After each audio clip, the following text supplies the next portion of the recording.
अल्लाहुम्मा सल्लि अला मुहम्मद व अला आलि मुहम्मद कमा सल्लैता अला इब्राहीम व अला आलि इब्राहीम इन्नका हमीदुम मजीद।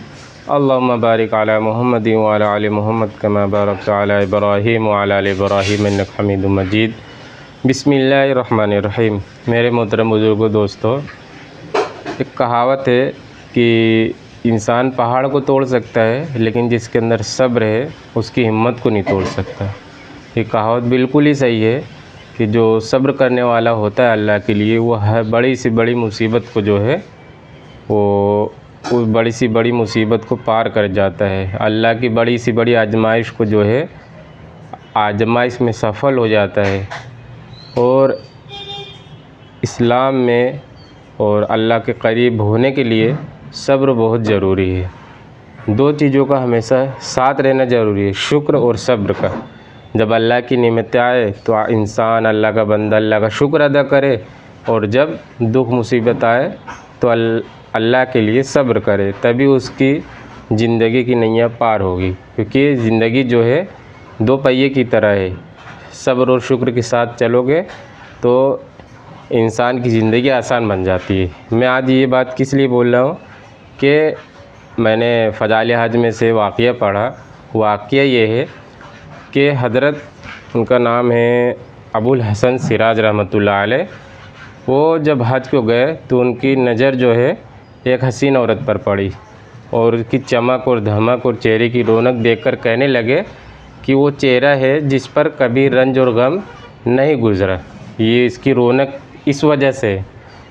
उस अल्लाह की बंदी ने उस आवाज़ को सुन लिया और उसने कहा, ऐसा नहीं है, बल्कि जो मुसीबत और दुख मेरे ऊपर टूटा है, अगर वो पहाड़ के ऊपर गिरता, पहाड़ के ऊपर पड़ते वो मुसीबतें, तो जो है पहाड़ रेज़ा रेज़ा हो जाते।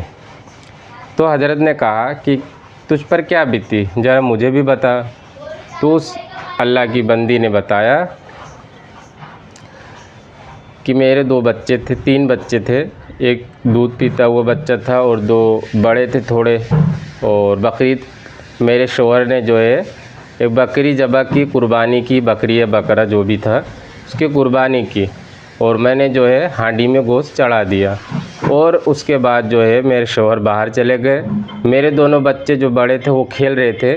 वो एक बड़े ने छोटे से कहा कि मैं तुझे बताऊं किस तरह अब्बू ने बकरी को कुर्बानी की। उसने छोटे वाले को लिटाकर और कुर्बानी कर दी, यानी ज़बह कर दिया। और डर के मारे जो है वो बाहर निकल गया। उसके पीछे मेरे शौहर भी निकल गए उसको पकड़ने के लिए, ढूंढने के लिए। जब वो बाहर पहाड़ों पे चले गया तो उस बच्चे को भेड़िया उठा ले गया। एक बच्चा तो यहाँ मर चुका, ये मैं बात अपनी तरफ से कह रहा हूँ। एक बच्चा जो खेल खेल में उसने ज़बह कर दिया, उसका इंतकाल हो गया। एक बच्चा जो है पहाड़ पे गया, उसको भेड़िए ने उठा लिया। और शौहर उस बच्चे को ढूंढते ढूंढते प्यास की शिद्दत की वजह से उनका इंतकाल हो गया वहीं पे।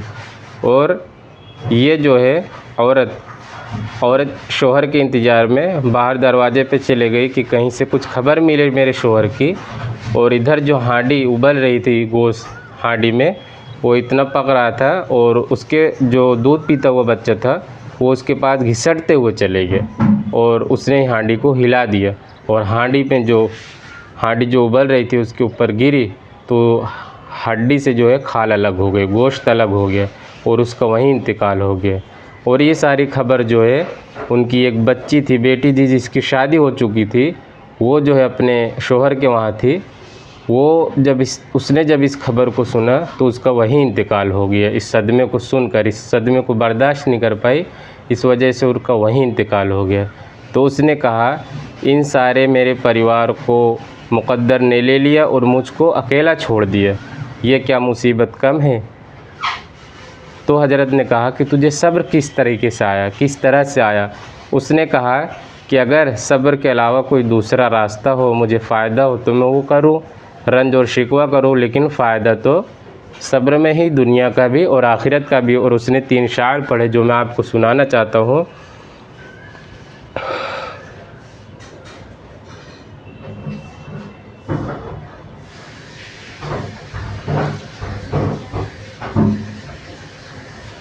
फिर उसने 3 शायर पढ़े और चल दी, जिनका तर्जुमा है, ये आप गौर से सुने, इंशाअल्लाह फ़ायदा होगा। कि मैंने सब्र किया उसलिए कि सब्र बेहतरीन एतमाद की चीज़ है, और अगर बेसब्र से मुझे कोई फ़ायदा पहुंच सकता तो करती। मैंने ऐसी मुसीबतों पर सब्र किया कि अगर वो मसाइब सख्त पहाड़ों पर पड़ते तो वो पहाड़ भी टुकड़े टुकड़े हो जाते।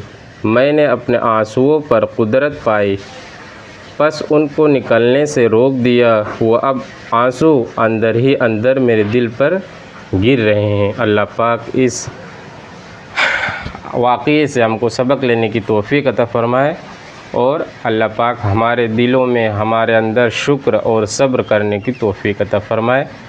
आमीन सुम्मा आमीन। जज़ाकल्लाहु खैरा। अस्सलामु अलैकुम व रहमतुल्लाहि व बरकातुहू।